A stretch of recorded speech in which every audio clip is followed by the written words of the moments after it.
In honor of both Grace Jones and Derby Day, I'm wearing this giant hat, although I did not wear this giant hat to the movie theater, and I regret it. So you should always wear a giant hat. Um, I watched two films today, and I'm going to do separate reviews. I'll probably take the hat off for the second one. First one was Sophie Fiennes' documentary, Grace Jones, Bloodlight and Bami.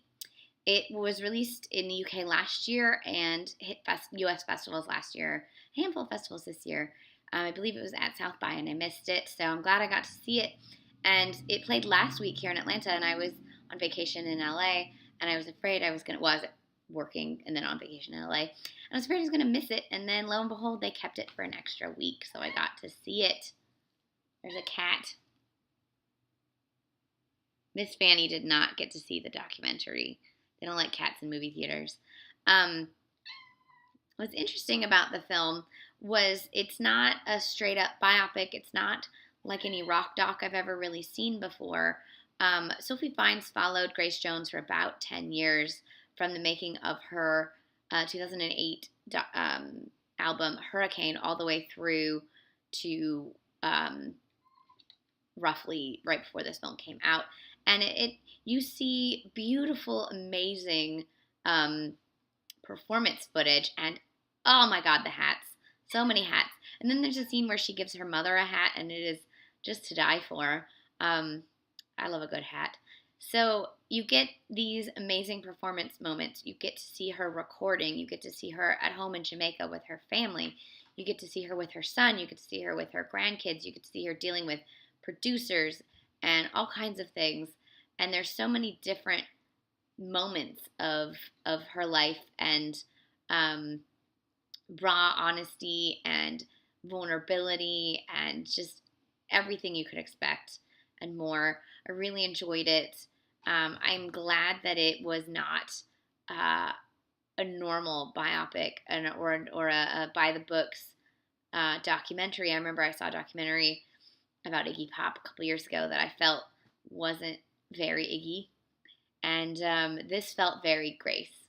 So that was wonderful. I love her so much. So I highly recommend checking this documentary out. It's in all kinds of landmark theaters right now. So if you live somewhere with a landmark theater, it's probably playing near you.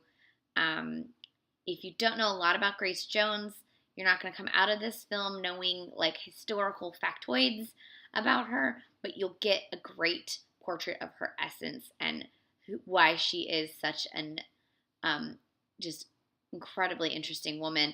What I loved the most, I think, of all the things about this film is how it showed her, at some points, completely stripped of makeup.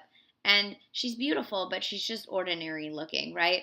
And then they show her at the most made up, where she's just covered in makeup and has someone helping her put on this amazing sort of blue or a purple sparkly strawberry lipstick or something. And the transformation she goes from just being a beautiful, ordinary person to like Grace Jones, goddess, is fascinating. I loved that. Absolutely loved that. So definitely check this documentary out. If you can, bring your cat with you because they'll miss you. She misses me. Look at her. She doesn't get to watch movies when I see them in theaters. It's too bad. So this was Sophie Fiennes' Grace Jones, Bloodlight and Bami. Great film for those who love and know Grace Jones. Great film to get you into her and who she is and what she's like. Just all together a great documentary. Enjoy it.